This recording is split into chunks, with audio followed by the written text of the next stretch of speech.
Hey guys, tonight we're diving into the hazy, wine-soaked world of ancient myth, where gods wear silky robes, drama unfolds on sunlit hillsides, and everything smells faintly of crushed grapes and questionable incense. Imagine you're stepping into a warm, olive-dappled breeze.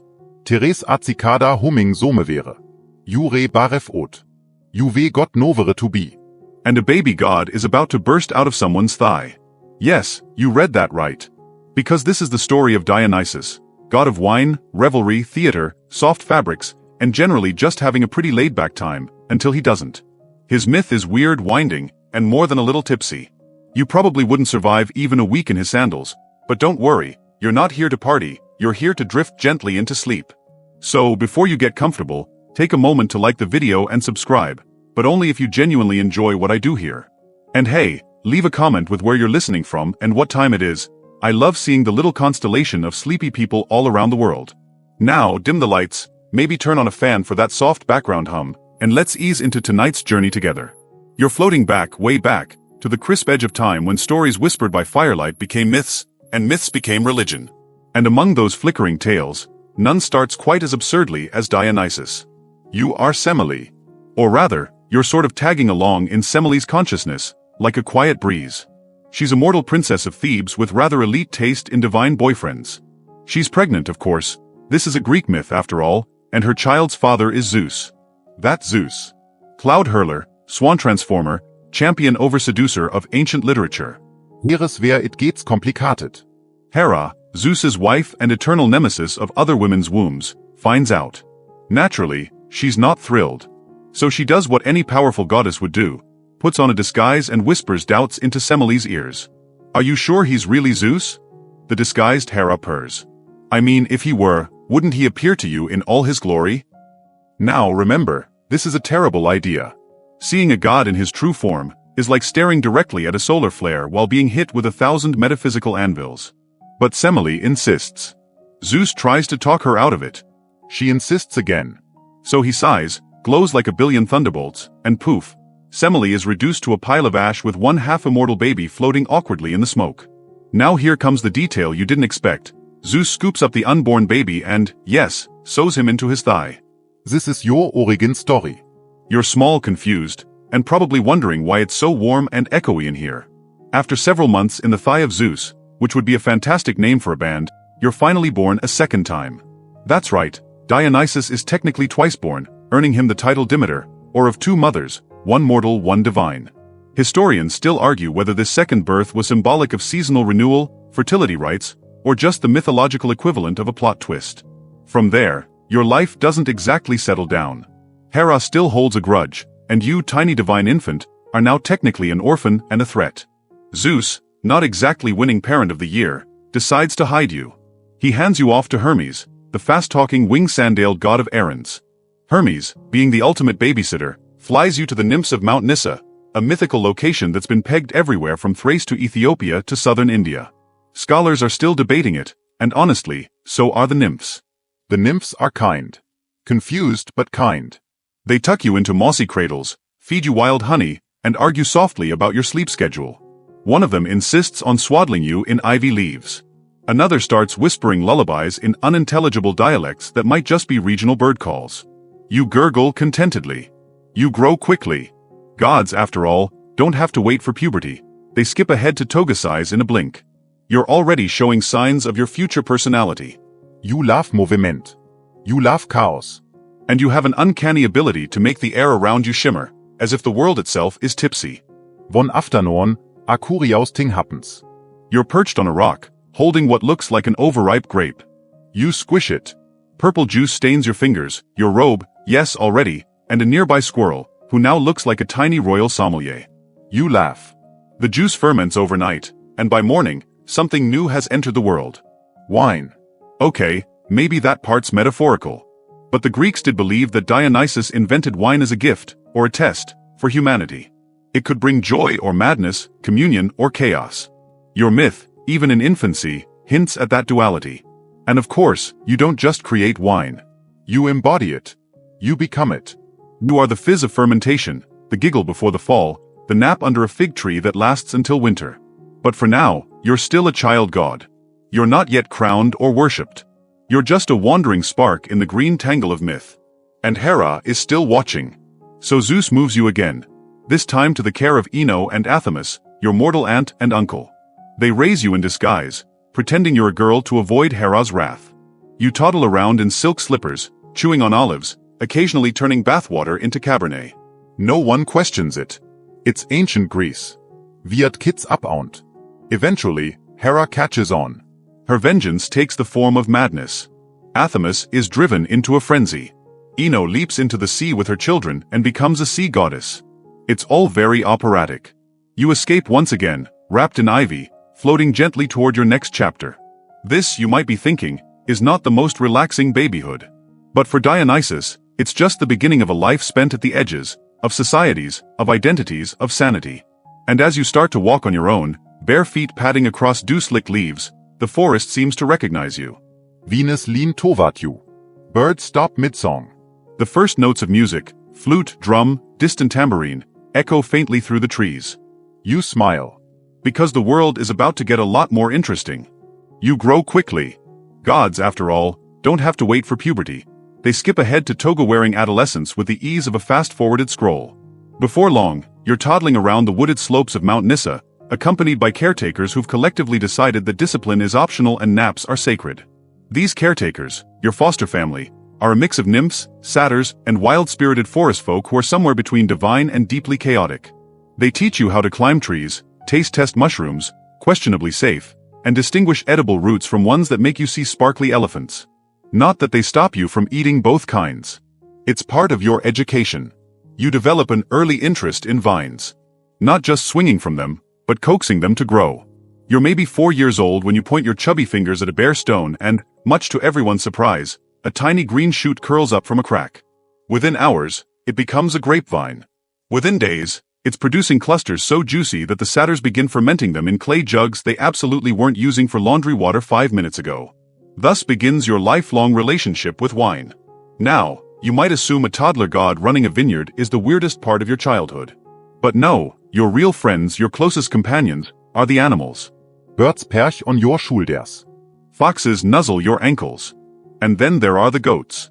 Glorious, bearded, bleeding goats who become your playmates, guardians, and accidental inspirations. See, it's while watching the goats leaping from rock to rock, their tiny hooves sending pebbles skittering down ravines, that you first dream up the idea of rhythm. Their hooves beat a kind of erratic but oddly satisfying tempo. You hum along. You clap.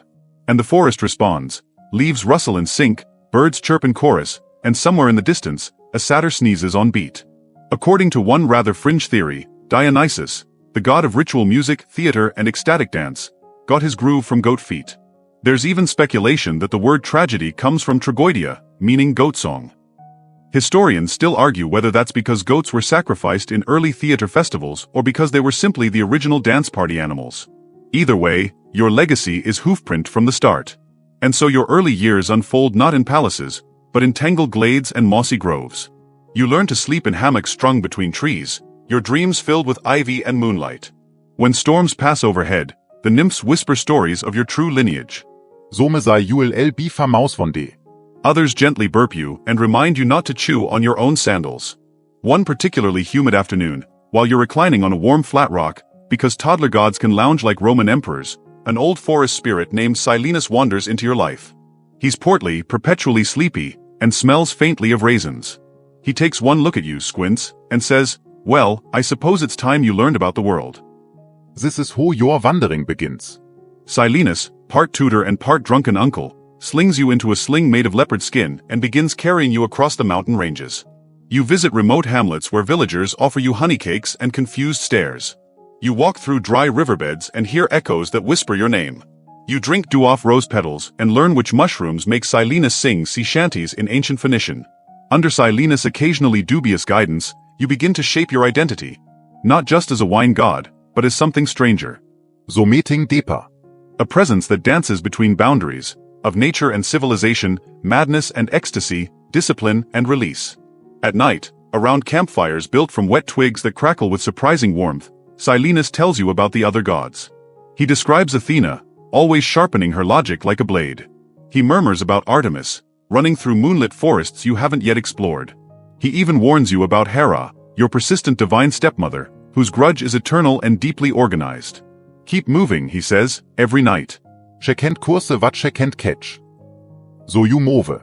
You leave Mount Nissa behind and step into the wider world, one overripe grape at a time. You pass through Phrygia, where the locals are still debating whether you're a divine guest or just a particularly theatrical merchant child. You walk through Lydia, where music is currency and your footsteps seem to generate melodies.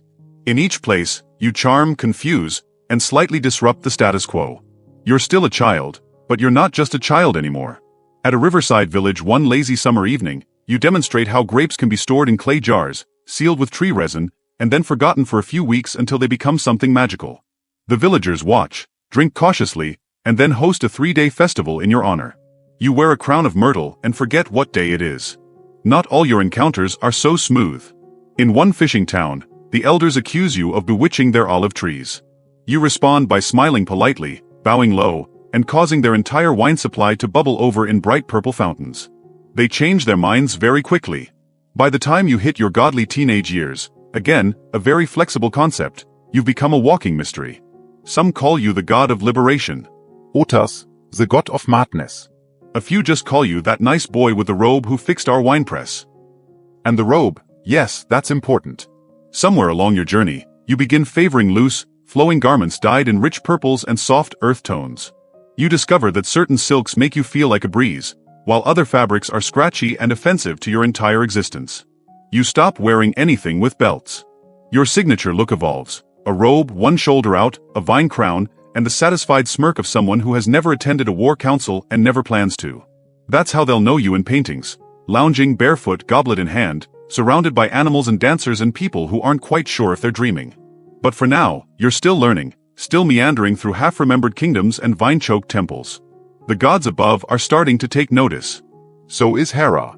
You might need to pick up the pace soon. Trying to decide whether you're a lost child or a small, barefoot prophet. You pass through Lydia, where someone tries to sell you a goat statue that suspiciously resembles your best friend. And then, just outside a town with too many vowels in its name, you meet a man who claims he can turn anything to gold. His name is Midas, and his beard sparkles suspiciously. He invites you in for lunch. It's a modest spread, olives, figs, a few flatbreads, and you politely pretend not to notice that every few minutes, he sneezes and accidentally turns something into a precious metal. A spoon. A grape. The napkin he was using to wipe his hands. Eventually, he sighs and asks if you're the one who grants wishes. You raise an eyebrow. Silenus, lounging in a nearby hammock fashioned from stolen curtains, just snorts. According to the less theatrical versions of the myth, Midas had shown kindness to your companion, Silenus, when he'd wandered off drunk and ended up sleeping in someone's barley silo. In return, you decided to grant Midas one wish. He asked for gold. Everything he tuchet, gold. You, being more amused than wise at this age, obliged. Now, Midas wants it reversed. He gestures to his daughter, frozen mid-hug like a statue in the garden. Maybe you kult, UN Gilter. You oblige, again. With a murmured word and a bit of grape juice sprinkled over the golden soles of her feet, she softens back into life. The entire household bursts into grateful, awkward applause. You take a bow, mostly because it feels theatrical. This is one of your first miracles. Not just wine or joy, but transformation. You don't just make people happy. You change them. Sometimes temporarily. Sometimes forever. And you start to realize this will be your role, less god of grapes, more god of unraveling and rewinding. You raise the moment the mask slips. The stage between who we are and who we pretend to be. Silenus explains this later in a moment of clarity brought on by a very pungent cheese. You're not about wine, he says, you're about what wine does. Loosens the tongue. Unlocks the heart. Tips the balance just enough to reveal what's underneath. He has a point. You start to pay more attention, not just to what people drink or how they dance, but to the stories they tell when they think no one's listening. You become a connoisseur of unfiltered truths. And speaking of dancing, it's around this time you gather your first band of loyal followers. Mostly women, wild-eyed and windblown, who abandon their loom work and temple duties to follow you through the hills. They wear ivy in their hair and robes cinched too loosely to be entirely practical. They call themselves Maenads, and they twirl through moonlit forests singing your name in rhythms more intoxicating than any libation. Historians still argue whether these followers were literal or symbolic, priestesses or party crashers. Some say the Maenads were invented to scare husbands into keeping their wives at home. Others insist they were real women, caught up in something transcendent. You don't really clear up the confusion. You're busy choreographing torchlit dances and teaching your followers to stomp grapes with just the right amount of flourish. At some point, you start wearing animal skins, not just because they're comfortable, though they are surprisingly breathable, but because they remind you of where you came from. The wild. The untamed. You add a staff to your ensemble, topped with a pine cone, wrapped in ivy, and called a thyrsus. It's half walking stick, half mystical prop, and wholly unnecessary. But it looks fantastic when you pose with it. And let's be honest, by now, you're posing a lot. You're no longer just a woodland wanderer. You're beginning to perform. Not just exist, but embody. You walk like a poem. You speak like a riddle. You enter cities to the beat of tambourines, your name whispered with a mix of reverence and who invited him. People offer you amphorae filled with experimental brews, dates and pomegranates and even lentils, mashed and fermented until they bubble with potential. You sip everything. Smile at most of it. And nod solemnly, as if each drink has revealed some ancient truth. Because here's the secret, you like when things are a little off balance. When rules blur. Wen stranger start lauking at noting, and the SHY girl at the edge of the crowd begins humming a forgotten HYM. You don't demand devotion. You invite it. Not with threats or fire from the sky. Just with the promise that for a few hours, the mask can slip, the worries can pause, and everyone can remember what it feels like to be alive. Not neat, not tidy, but fully messily present. And yes, also a little bit tipsy. You find yourself drawn to places that feel a little too rigid. Cities with sharp corners and sharper laws, towns where silence sits heavy on the air and laughter is rationed like salt. These are your favorite places to visit, because they always break so beautifully. One such place is Thebes. Thebes is well buttoned up. It's the kind of city that double-checks its locks and irons its togas. They have strong walls, stricter customs, and a king named Pentheus who has all the flexibility of a marble statue. He's the sort of man who eats figs with a fork and frowns at music in a minor key. Naturally, you make a grand entrance. You don't walk in so much as glide, trailed by your usual entourage of flutists, dancers, and some guy named Lysander who just plays spoons. You wear robes in a color that doesn't exist yet and carry yourself like the hero of a play that hasn't been written. The people watch from behind shutters. The priests are scandalized. Pentheus is furious. He summons you. And you go, why not? His palace has excellent acoustics, and your sandals are making that satisfying slap-slap against the polished stone floors. When he demands to know your name, you offer 3. When he asks where you're from, you point vaguely toward the horizon and say, there. When he accuses you of stirring the women into frenzy, you tilt your head and smile. Or maybe you say softly, I simply gave them permission. Pentheus, as it turns out, is not a fan of ambiguity. He wants facts. Boundaries. Order.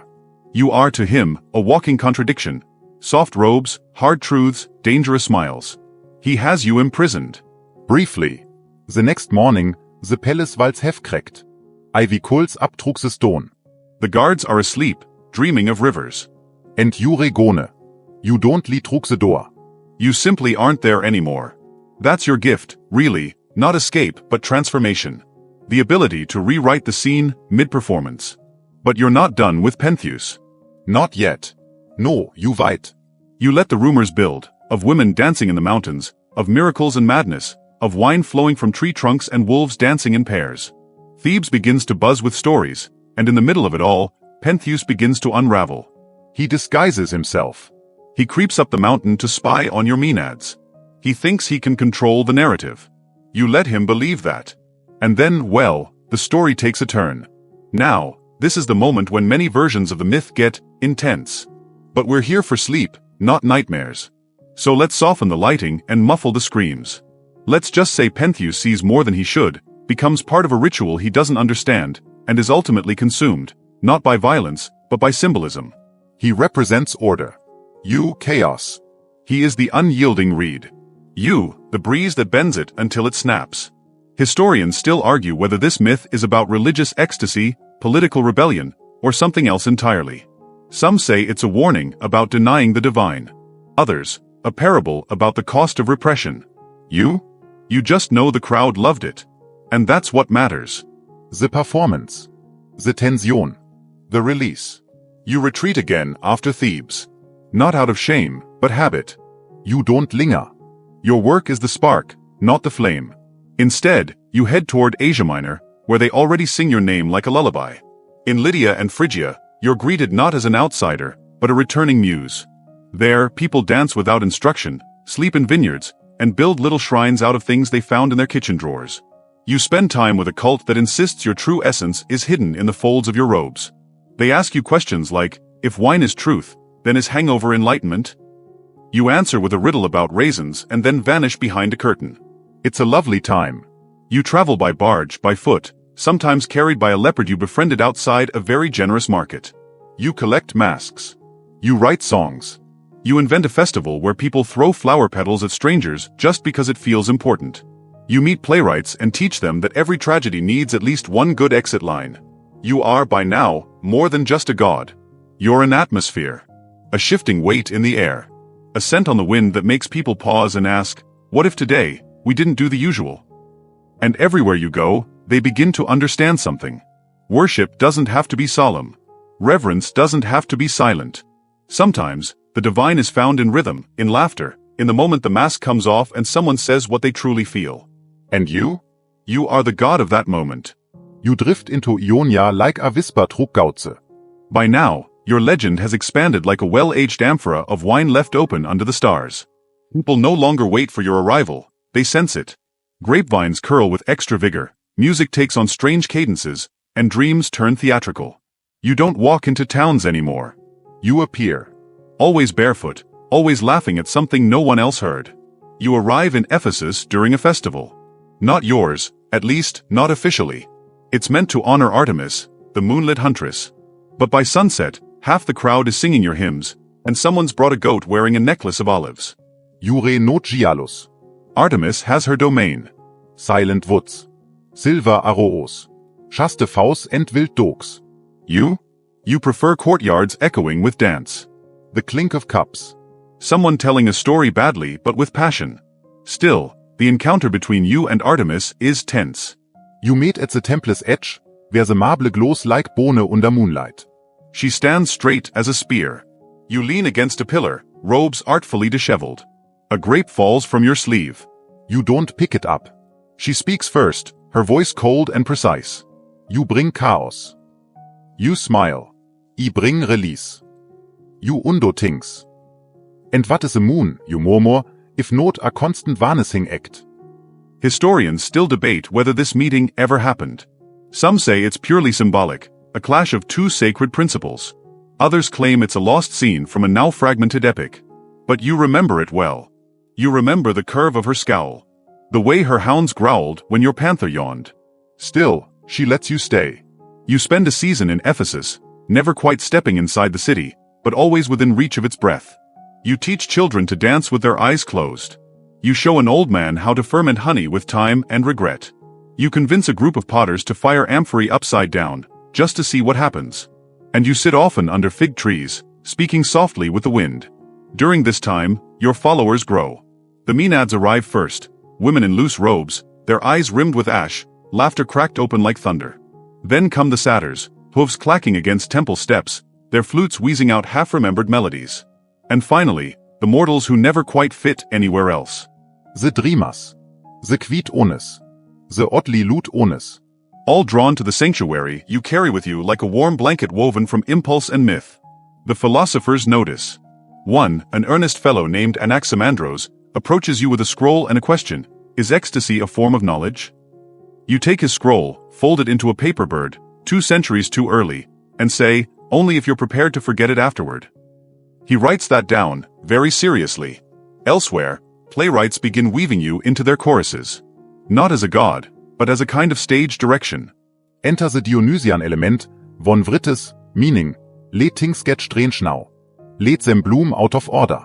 Let meaning swirl like wine in a too full cup. And while the scholars try to define you, the potters make jugs in your honor, fat-bellied things painted with dancing figures and eyes that wink when turned just so. A rumor begins, that your robes aren't robes at all, but the very fabric of illusion. That if someone were to pull one thread, they'd see the world as it truly is, layered, looping, endlessly refracting. You start that rumor, naturally. There's a woman in Ephesus, Callianira, who claims to have glimpsed the truth beneath your outer robe. She wanders the market now, offering riddles in exchange for cheese. People think she's mad. You think she's delightful. Your time there ends with a thunderstorm and a procession of lanterns. You walk barefoot through puddles, your robe soaked and clinging, your hair heavy with rain. Around you, the people sing, not hymnes, but lullabies. They don't know why. Only that it feels correct. The next morning, you gone again. Some say you turned into mist. Others, that you boarded a ship made of cedar and dreams. You? You simply got tired of being admired from a distance. You head inland now, toward the more stubborn parts of the world.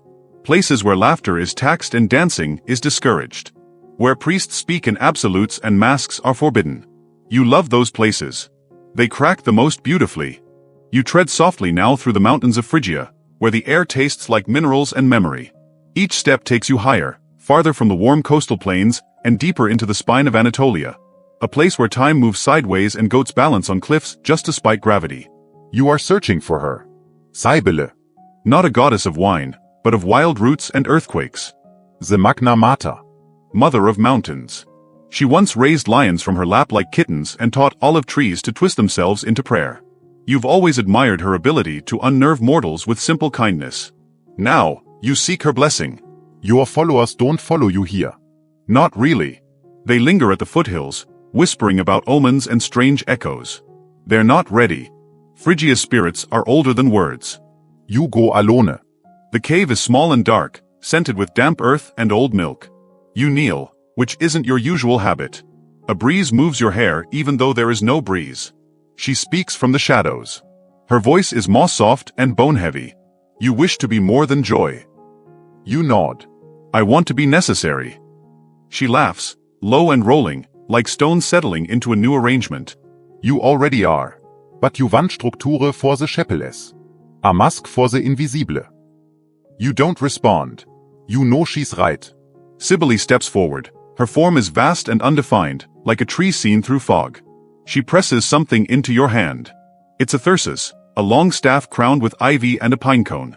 An emblem of paradox, rigid and soft, sacred and absurd. You accept it. You feel it root into your palm like it's always been there. Historians still argue whether Cybele and Dionysus ever formally met, citing inconsistencies in cultic timelines and regional myths. But none of them stood where you are, wrapped in the smell of petrichor and prophecy. You descend the mountain different now. Not transformed exactly. More like clarified. Your robe is looser. Your step, quicker. At the foothills, your followers notice but don't name the change. They only start sleeping better. The Wildeit ohnes Kalm. The Daubters start humming. The party becomes a ritual. You teach them how to weave ivy into crowns that won't itch.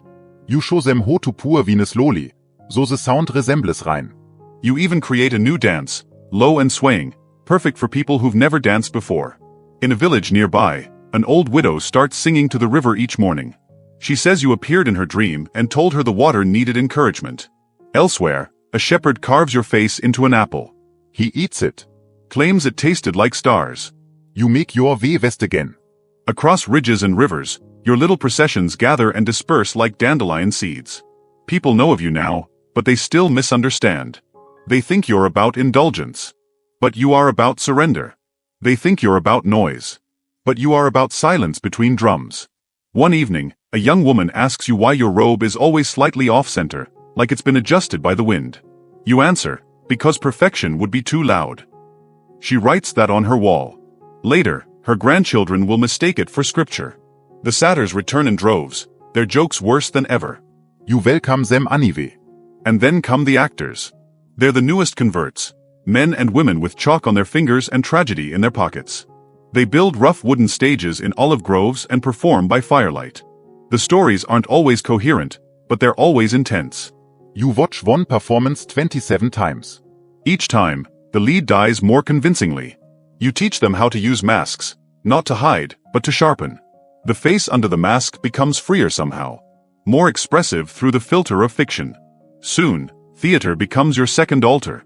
They dedicate a whole genre to you, tragedy. Not because you're tragic, but because you understand collapse. You honor what falls apart. And yet, you also bless comedy. The benene Peel. The mistaken identity. The overly long speech that ends in a sneeze. Laughter, after all, is just catharsis with better timing. You arrive in Athens one night under a fog so thick, sailors mistake rooftops for clouds. The city smells of olives and political tension.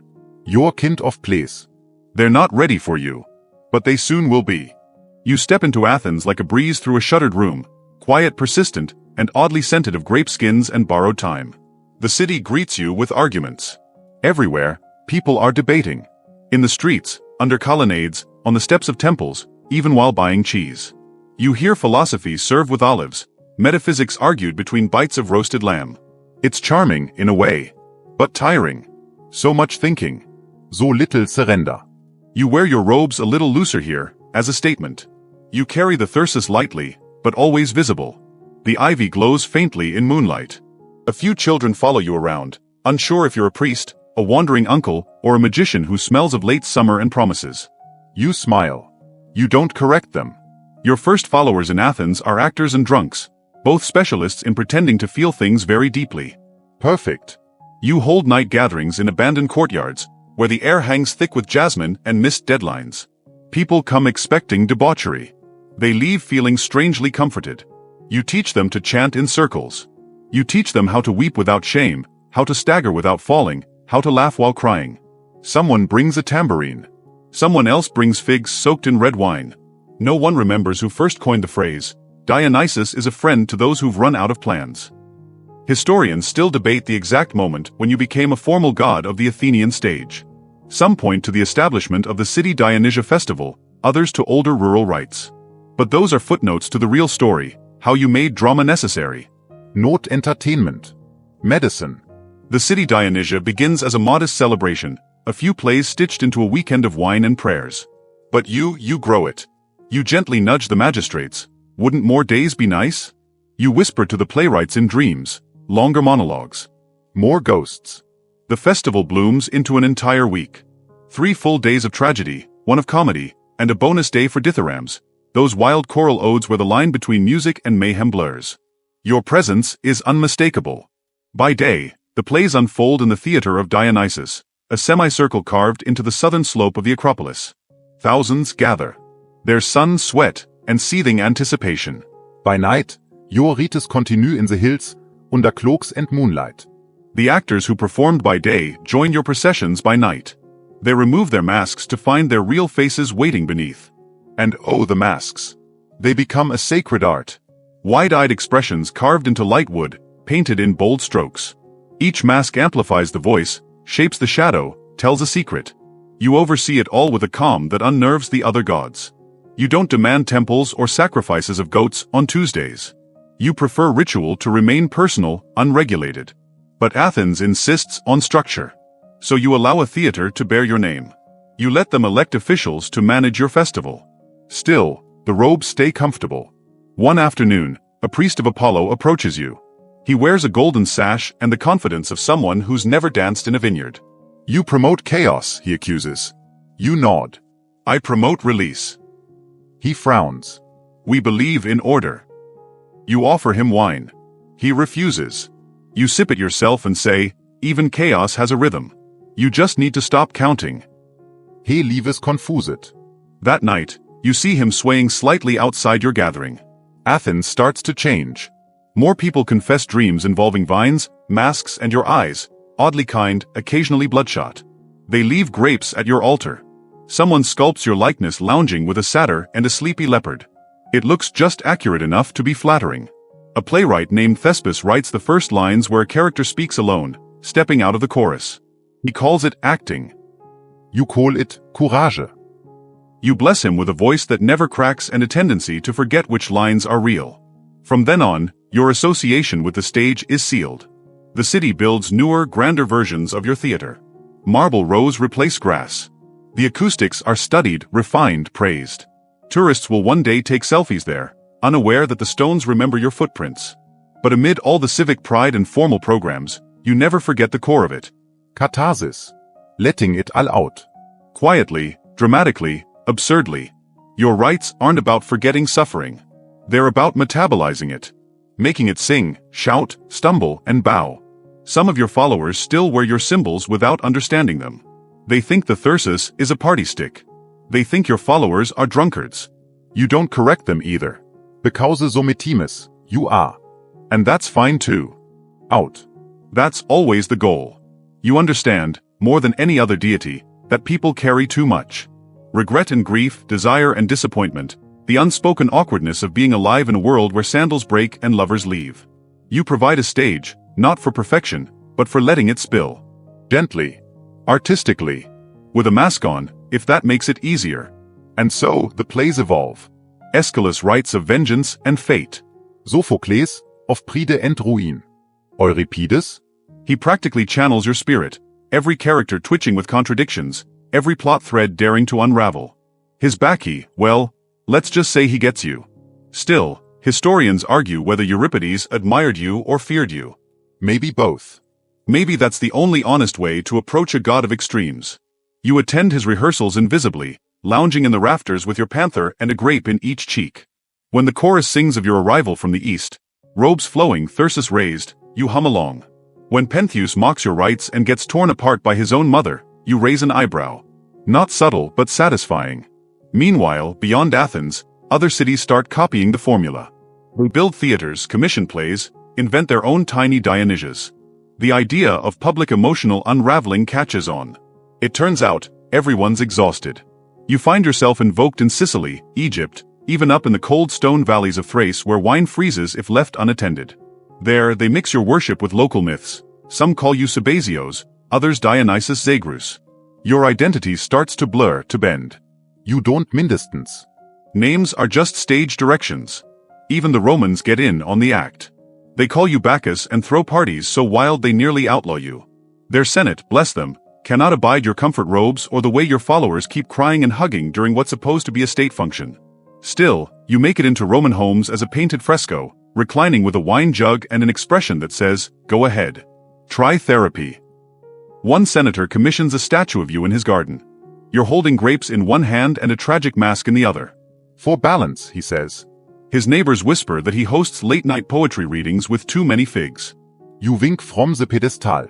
Back in Athens, the festival continues each spring. Thousands still gather. The plays get stranger, more ambitious. One year, a chorus performs entirely on stilts, dressed as birds. Another year, someone writes a comedy about talking fish debating democracy. Your influence shows. It's in the absurdity, yes. But also in the structure. Your rites have taught them, even chaos benefits from a beginning, middle, and end. Even dreams are better when shared aloud. Behinze scenes, actors pur libations to you before curtain. Costumers whisper your name while untangling leather straps and fur. Stagehands blame you when the backdrop collapses, but also thank you when the rain holds off just long enough. And the audience? Well, they continue to cry. Even when they pretend they're too educated for it. Even when they scoff at the old myths. Some part of them still leans in when the hero falters, still winces when the mother doesn't recognize her son, still sighs when the gods intervene too late. They don't realize you're sitting among them, invisible but attentive. You still wear your robelus. You still smell faintly of oak and mulberries. You pass the amphora down the row, and someone accepts it without knowing why. Meanwhile, the scholars in the back rows jot notes, Dionysus, patron of theater, madness, wine. They miss the nuance, as scholars sometimes do. They forget you're also the god of recovery. Of falling apart and laughing about it later. Of the quiet after a storm, when the ground is soft and your cheeks are sticky with tears, and someone hands you a fig and says, "Same time next year?" You nod. The show goes on. You're no longer surprised by the places your name turns up. In Alexandria, they inscribe poems to you in 3 languages, tucked between astronomical charts and recipes for ink. In Anatolia, midwives mutter your name before certain difficult births. There's a rumor you were once born twice, after all. In the sweltering spice markets of Carthage, a masked juggler dances with a thyrsus to amuse sleepy crowds. You watch it all from behind your ever-growing list of aliases. You never asked to be this famous. But when you're the god of paradox, of letting go while holding on, of madness that heals, you tend to crop up wherever humans wrestle with being human. It's somewhere around this time that you start collecting companions. Some are mythic, the satyrs, those goat-legged troublemakers who drink too much and nap in grape baskets. Others are mortal, or were. There's Ariadne, abandoned on an island and woken by your footsteps. You don't rescue her, you dance with her. That's how healing works. She joins your train in flowing silks and a crown of stars, quiet but smiling. You never ask her to forget. You just remind her how to move. There's Silenus, your oldest, drunkest tutor. He knows everything when he's tipsy and nothing when he's sober. You suspect that might be true for most people. He claims the world was born from an egg balanced on laughter. Historians still argue whether he's being metaphorical or just hungry. And then there's the chorus that follows you everywhere. An odd ensemble of misfits, ex-lovers, playwrights, wanderers, prophets, potters. They wear ivy crowns and mismatched sandals. They sing off-key but harmonize in grief. Togeter, you travel. Not in a straight line. Your procession weaves. One year you appear in Thrace, the next in Crete, then suddenly in the hills of Gaul. Where there is wine, music, pain, and longing, there you are. And robes. Always robes. People start to associate you with excess, but that's not quite right. You're about abundance. There's a difference. Von spils wit who tugt. The otter spils with intent. Like a toast. Like a final monologue. You become a symbol not just of wine, but of what wine represents: release, ritual, revelation. In some cities, they build temples for you, though yours rarely last. Vines have a way of overtaking the marble. Priests forget their lines. Animals get in. It's almost like you're allergic to permanence. You prefer groves, stages, bathtubs. Any space where masks come off, or go on, depending on the day. There are rumors that you can bring people back from the dead. Well, not back, but close. Orpheus sings you a song, so said the riva reverses course. You let him go down to the underworld to fetch his beloved, Eurydice. You warn him gently that he must not look back. He looks back. Of course he does. You don't judge. The heart forgets rules. You offer him a cup and a place in your procession. Your myth, by now, is a tangled thing. Born from fire. Raised in caves. Lover of both mortals and gods. Patron of parties and poetry. Once a child. Always a question. Some sei jure voreiken, from the east. Others say you are as Greek as olive trees. Historians still argue whether you were imported or simply unusual enough to seem imported. The truth? You're like wine. Every region claims you, but you taste different each time. And yet, everywhere you go, the pattern repeats. There's a festival. A chorus. A little chaos. A little cleansing. Somione cries. Somione dances. A robe slips. A boundary dissolves. A secret is told. A mask breaks. A grape is eaten slowly, like a sacrament. And through it all, your name is spoken, not always reverently, not always accurately, but consistently. Dionysus. The god of second chances. Of dramatic exits and graceful returns. The one who knows that comfort sometimes wears a costume, and sometimes, that's the point. Your legacy moves like mist. Not a conquering force, but a mode. A whisper behind the curtain. A sudden exhale in a quiet room. Your myth is not one story, but dozens stitched together in wine-stained thread. Even in sleep, people dream of you. They call it madness. But maybe it's just clarity disguised. You're reclining now, yes again. That seems to be your preferred state. Draped across cushions, limbs loose, hair tangled with ivy, a fig in one hand, a goblet in the other. The robe, of course, is flawless. Soft folds of purple and cream silk pool around you like melted moonlight. You don't care where you are exactly. Somewhere coastal, with gulls overhead and the distant bleat of goats. The sun winks against terracotta tiles. Someone is tuning a lyre nearby. This is where the plays begin. Your presence, as always, inspires a bit of drama. The Greeks call it the city Dionysia, held each spring in Athens. It's a festival in your honor, technically. But you know how festivals work.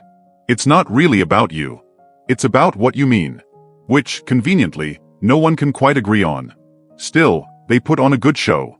Tragedies, comedies, satyr plays, all performed for your delight. Though it's the audience who needs the catharsis. They flock to the theater in crowds, pressing olives and fig cakes into each other's palms, whispering about which playwright will win this year. There's tension in the air, but also joy. You can smell both. You settle in, sip your wine, and wait for the masks. And oh, the masks. Smooth wooden faces painted with exaggerated brows, wide mouths, frozen gasps. Each one represents not just a character, but a mood. Joy. Rage. Despair. Ecstasy. In this moment, you are all of them and none. The actors strut and weep and shout their lines into the wind, their voices echoing off stone. You nod approvingly when one of them, draped in a tattered cloak, wails about the futility of fate. He doesn't know he's quoting your own myth. Historians still argue whether you personally invented theater, or if your cult simply popularized it. Either way, you're the reason the stage exists. The reason humans sit in rows, willingly subjected to stories of heartbreak and bloodshed while eating almonds and staring at people in togas. You gave them that. Not because you wanted credit. But because you understand something fundamental, humans need fiction to tell the truth. And they need robes to feel safe while doing it. You chuckle to yourself as a satyr stumbles across the stage, too drunk to deliver his lines. The audience howls. Somme wäre, a child cries. An old man mutters about standards. The chorus launches into a synchronized lament. You whom along.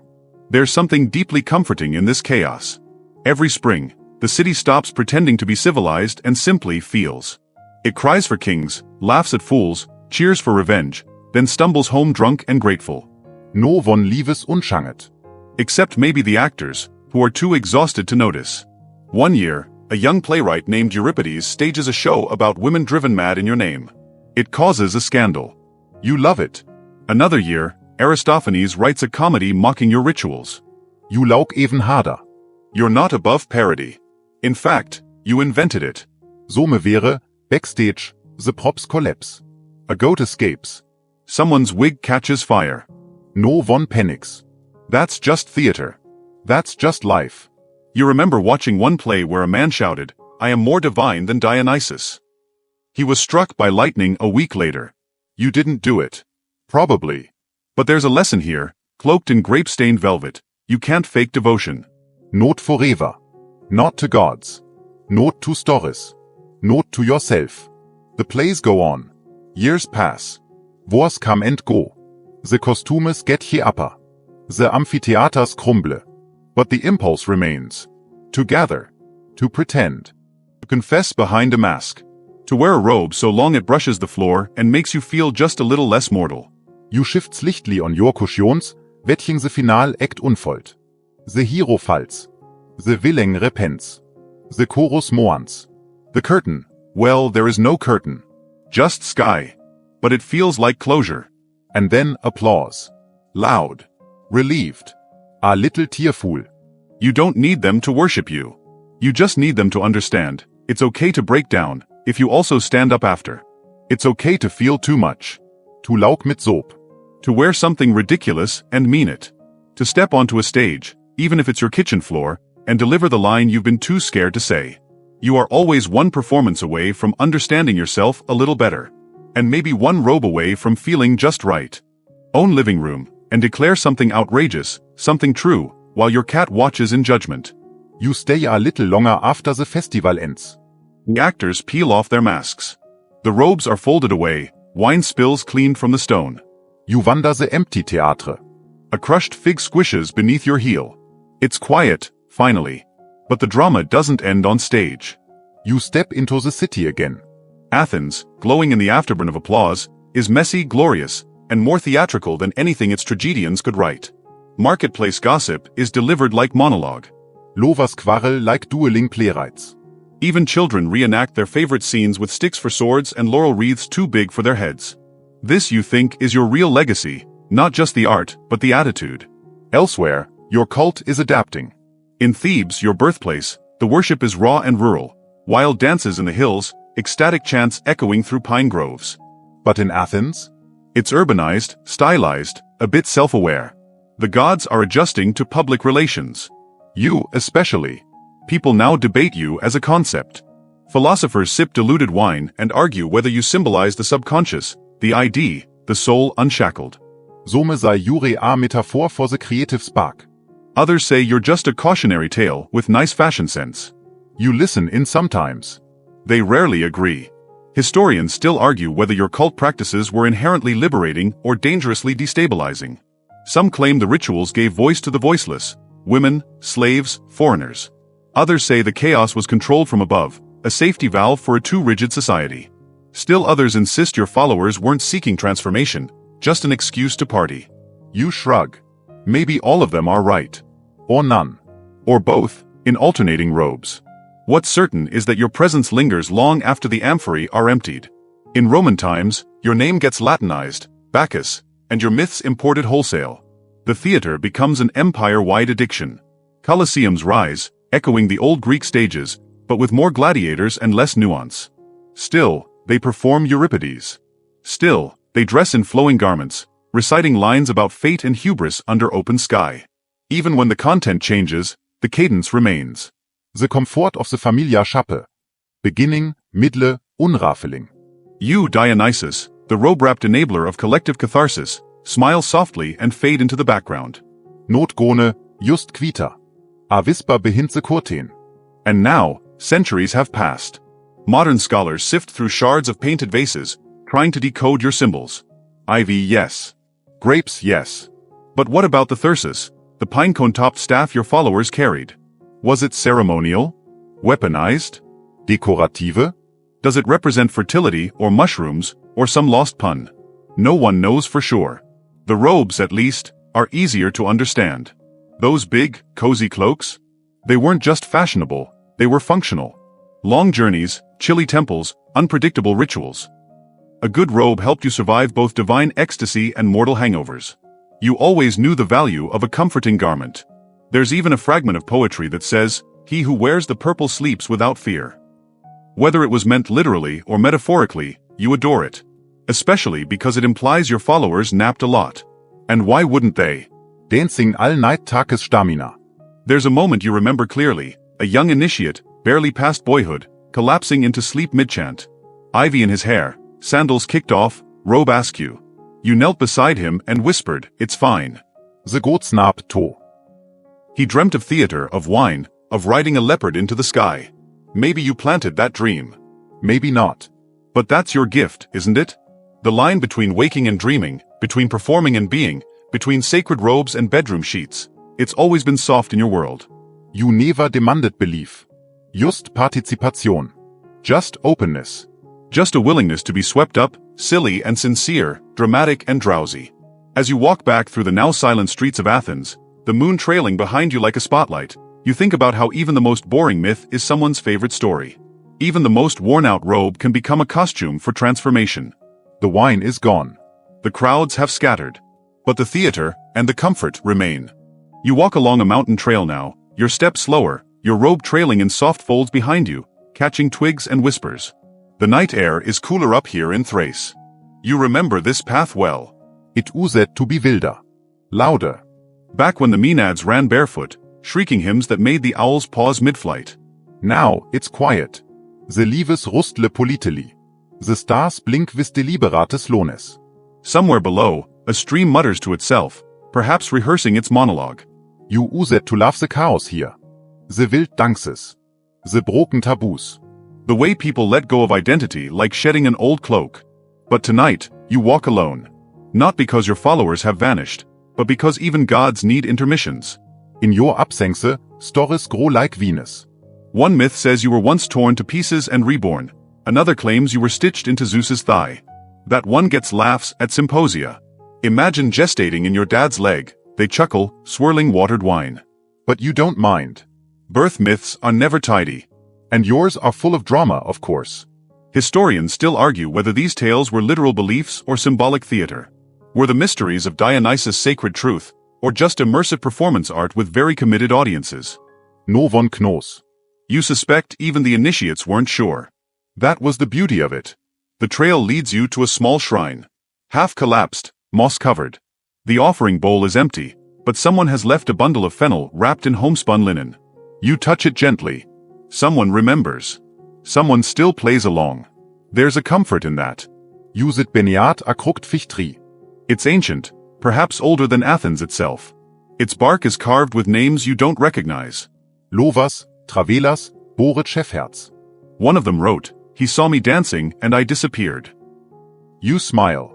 That sounds about right. Your followers were always dancers and disappearers.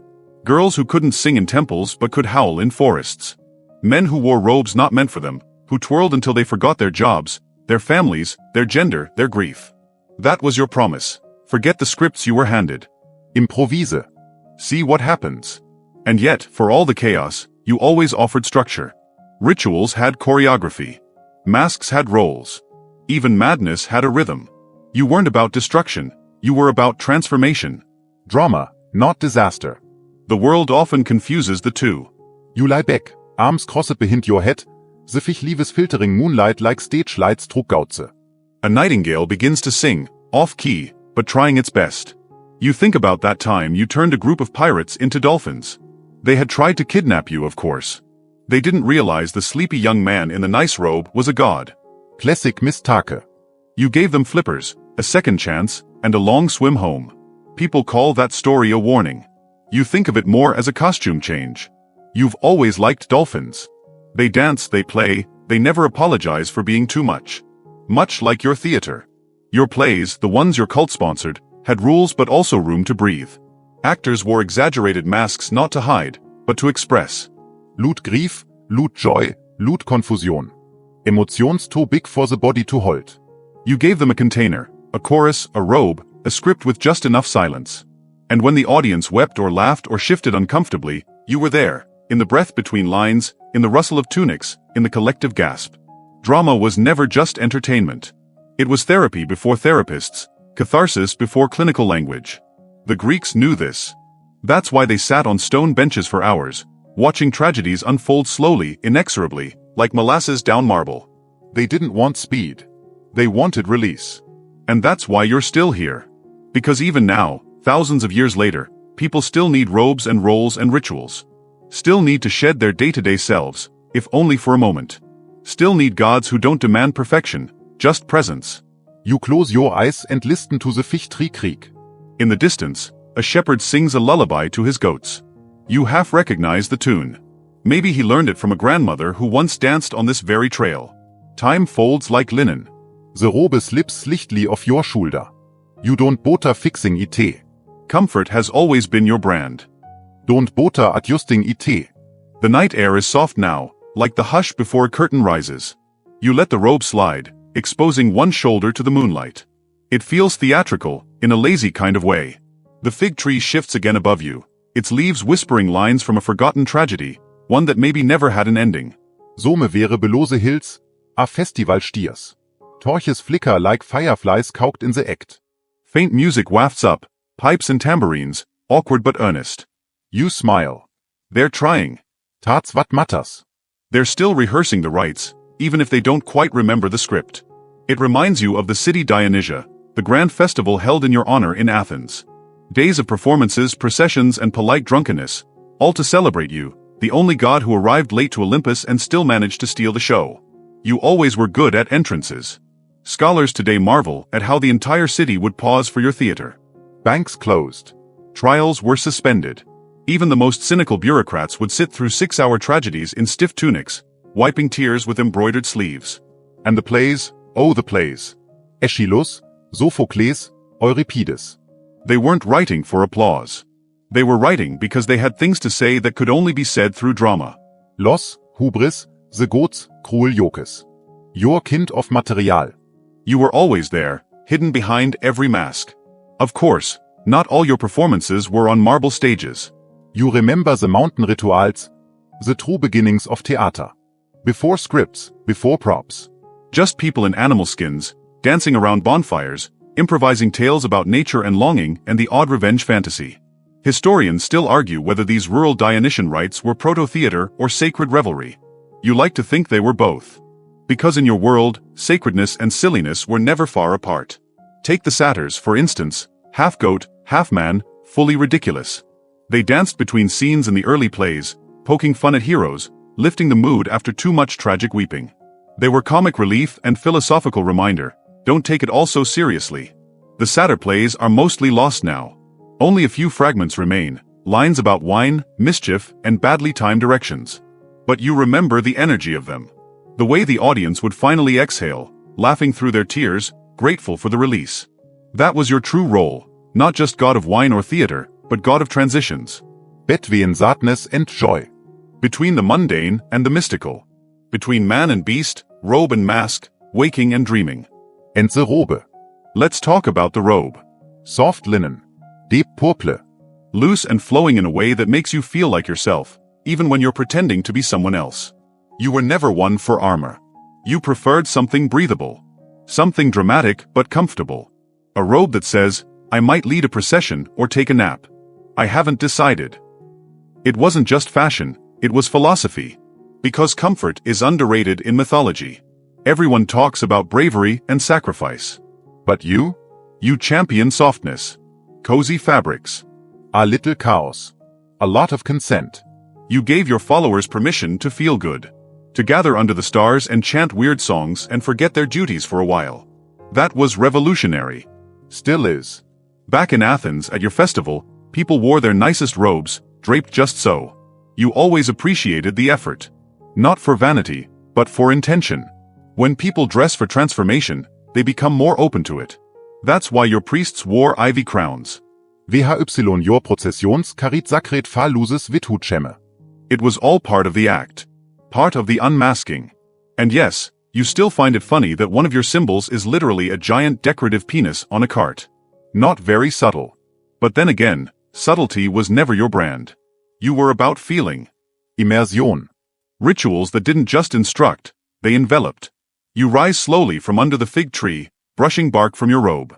Your limbs ache pleasantly, like after a long rehearsal. The fichtri kriegs von lastlein, exit stage schläft. You obey. Your sandals crunch on dry leaves. Some wäre, the night deepens. Stars shuffle into new constellations. The path ahead glows faintly, as if lit by footlights. You think again of those early performances. How strangers would sit shoulder to shoulder in the theater, watching Oedipus gouge his eyes or Antigone bury her brother. And in the quiet moments between scenes, you were there, sitting among them in a borrowed robe, sipping diluted wine and whispering, feel this. You never demanded worship. Just attention. Just presence. Because the world is a play, and most people forget their lines. But you remember them all. And when others stumble, you cue them gently, like a kind stage manager who's also somehow the lead. The robe swishes as you walk. You think, maybe tomorrow you'll attend one of those modern plays. The kind with awkward blocking and experimental lighting. You love those. The risk. The vulnerability. The gentle absurdity of it all. And maybe, just maybe, someone in the audience will look around and wonder why they suddenly feel so safe, so stirred, so seen. And maybe they'll whisper, Dionysus. You won't answer. You'll just smile. Because some dramas don't need endings. The robe feels lighter now, almost like a second skin as you step away from the fig tree's whispering branches. It's late, but the world still hums with the remnants of celebration. Faint echoes of laughter, clinking cups, and distant footsteps on worn stone. You take a slow breath and remind yourself that this quiet aftermath is just as much a part of the festival as the raucous beginnings. The city of Athens, with its marble pillars bathed in silver moonlight, seems to exhale with you. You pause to look up at the stars, noting how they align with the ancient constellations, Orion, Cassiopeia, and the ever-watchful Draco curling around the night sky. People have been looking up at these same stars for millennia, weaving their myths and stories into the celestial tapestry. And you, Dionysus, have your own place among them, immortalized in myths that are part history, part poetic invention. There's an odd comfort in knowing that, even after centuries of retellings, there's still debate about your origins. Were you born from Zeus's thigh, fully formed and commanding? Or was your arrival more humble, a story of mortal women and godly interventions tangled together? Historians and mythologists still argue, and maybe that's fitting for a god whose very nature embraces ambiguity and transformation. The silk of your robe shifts as a gentle breeze rolls in, carrying with it the sense of wild thyme and damp earth. It's a smell that evokes both the wilderness and the cultivated gardens where your followers once gathered. The vineyards, lush and heavy with grapes, stretch like purple oceans beneath distant hills. Wine, after all, is your gift. Not just a drink but a symbol of change, of joy, and of the sacred madness that blurs the lines between reality and illusion. You think about the rituals your devotees perform, the ecstatic dances, the music of flutes and drums, the wild abandon of the Bacchae. Their frenzy might seem chaotic to the untrained eye, but there's a rhythm beneath it all, a trance that connects the human to the divine, the conscious to the subconscious.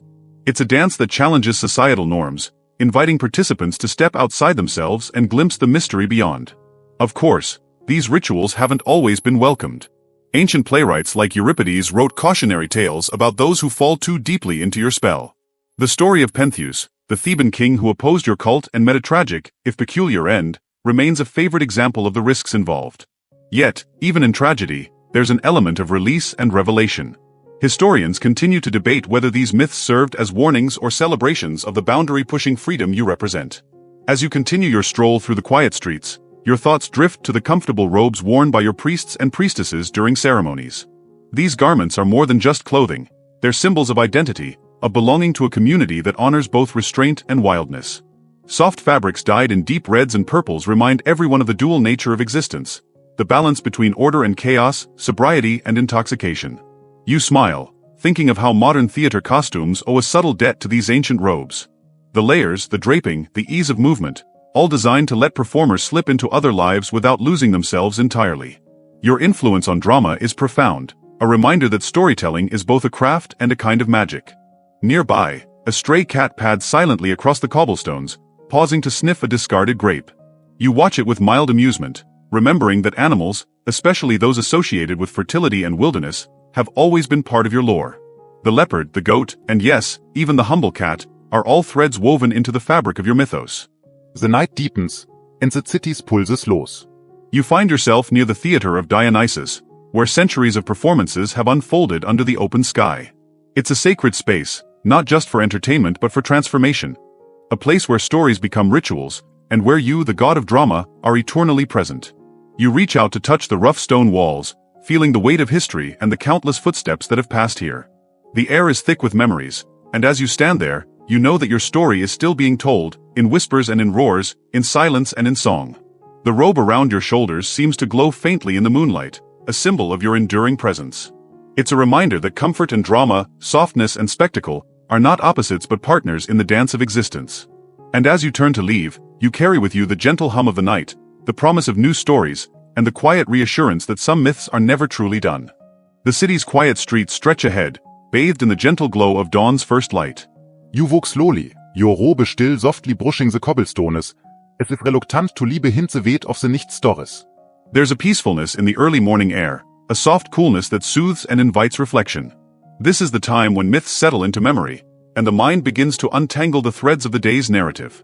You remember the winding path your story has taken, how a god of vines and revelry became entwined with the delicate art of theater and the simple comfort of a well-worn robe. There's a certain poetry in that transformation, a reminder that even the wildest spirits find their place in routine and ritual. It's an ancient truth, whispered across centuries and cultures. Life is a dance of contradictions, of chaos softened by moments of quiet. As the sky lightens to a gentle blue, you imagine the followers of your cult awakening from their dreams, their minds still clouded with visions of ecstatic dances and whispered prayers. Their lives are touched by your presence, whether they know it or not. The wine they drink, the plays they watch, the moments of laughter and tears, all carry a trace of your influence. And yet, there's also room for calm. The robe you wear, a symbol of that calming balance, reminds you that rest is just as sacred as revelry. You think about how the ancient Greeks valued moderation, even as they celebrated excess. Historians still debate whether your cult's ecstatic rituals were a form of social release or a deeper spiritual practice. Maybe they were both, dancing together like the folds of your robe. You pause by Aquid Garden, where wildflowers note gently in the morning breze. It's easy to imagine the gentle hands that once wove the robes of your priests and priestesses, selecting the softest fabrics and richest colors. Each stitch a small act of devotion, each garment a wearable story. There's a humility in that craft, a quiet honor that speaks to the enduring human need for comfort and identity. The world begins to stir around you. Birds calling softly, the distant murmur of waking voice. But here, in this moment between night and day, there's a lingering sense of tranquility. You carry the weight of myths old and new, the balance of drama and calm, woven seamlessly together like the fabric draped around your shoulders. As you take your final steps through the waking city, the stories you embed settle into the hearts of those who listen and dream. Your tale, gentle and enduring, is a lullaby for restless minds, a reminder that even gods need comfort and a good story to fall asleep to. Now, as your journey draws to a close, let the softness of this myth wrap around you like a warm, familiar robe. Breathe deeply, relax fully, and drift peacefully into the quiet night.